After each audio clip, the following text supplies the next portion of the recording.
IRDAI ने claim settlement को लेकर भ्रामक विज्ञापन देने पर इंश्योरेंस कंपनियों को चेतावनी दी है।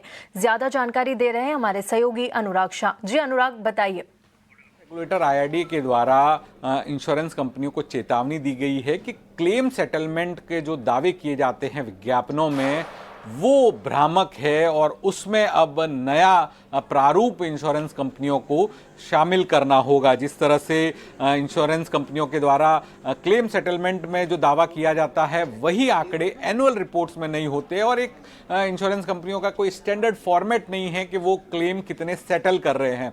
तो रेगुलेटर ने कहा है कि हर कंपनी को एक स्टैंडर्ड फॉर्मेट अपनाना होगा जो कि तमाम कंपनियों के लिए एक जैसा ही होगा। तो वहाँ पर जो प्रस्ताव दिया गया है कि जितने क्लेम पेड किए गए उसे शामिल किया जाए, जो क्लेम दिए गए बिना पेमेंट के उसकी जानकारी हो, इसके अलावा कितने क्लेम जो है वो खारिज हो गए ये भी बताया जाए और क्लेम बाकी है ये बताया जाए। इन सब का मिश्रण करके एक स्टैंडर्ड फॉर्मूला हो और सभी कंपनियों के लिए एक समान हो। इसके अलावा जो क्लेम सेटलमेंट के रेशियोज होते हैं जिसमें IRDAI ने प्रपोज किया है कि settlement ratio, net settlement ratio और एफिशिएंसी रेशियो ये भी प्रस्ताव दिए गए हैं। तो मकसद यही है कि जो पॉलिसी होल्डर्स है उसे क्लियर जानकारी रहे, भ्रामक जानकारी नहीं रहे क्लेम के दावों की, क्योंकि इंश्योरेंस कंपनियां अपने विज्ञापनों में बताती है कि क्लेम सेटलमेंट का दावा 95%, 98%,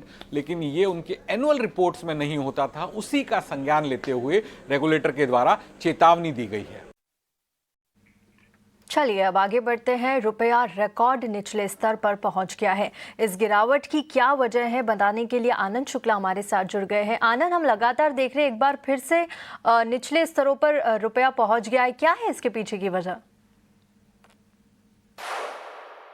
जी हाँ, रुपया आज कमजोरी पर कारोबार करता नजर आया। अगर गिरावट की बात करें तो 0.75% की गिरावट आज रुपए में देखने को मिली और रुपया जो है वो रिकॉर्ड निचले स्तर पर पहुंच गया है। $1 के भाव की बात करें तो 89 रुपये 48 पैसे तक रुपए की कीमत जो है वो देखने को मिली। साथ ही साथ एक साल की गिरावट की तरफ देखें तो करीब 4.5% की रुपए में गिरावट दिखी है। अगर बड़े फैक्टर्स की बात करें कि बड़ी वजह क्या रही जिसकी वजह से रुपए में गिरावट देखने को मिल रही है, तो FIIs की तरफ से जो लगातार बिकवाली हो रही है, साथ ही साथ इंपोर्टर्स की तरफ से डॉलर की जो मांग है वो बढ़ी है, जिसके चलते रुपए पर दबाव देखने को मिला है। इसके अलावा अमेरिकी टैरिफ से जो फाइनेंशियल एक्टिविटी है उसमें भी धीमापन नजर आया है। साथ ही साथ मैन्युफैक्चरिंग जो ग्रोथ है वो मई में काफ़ी ज़्यादा कमज़ोर रही है। अक्टूबर में जो रिकॉर्ड ट्रेड डेफिसिट है वो दर्ज हुई है। इसके अलावा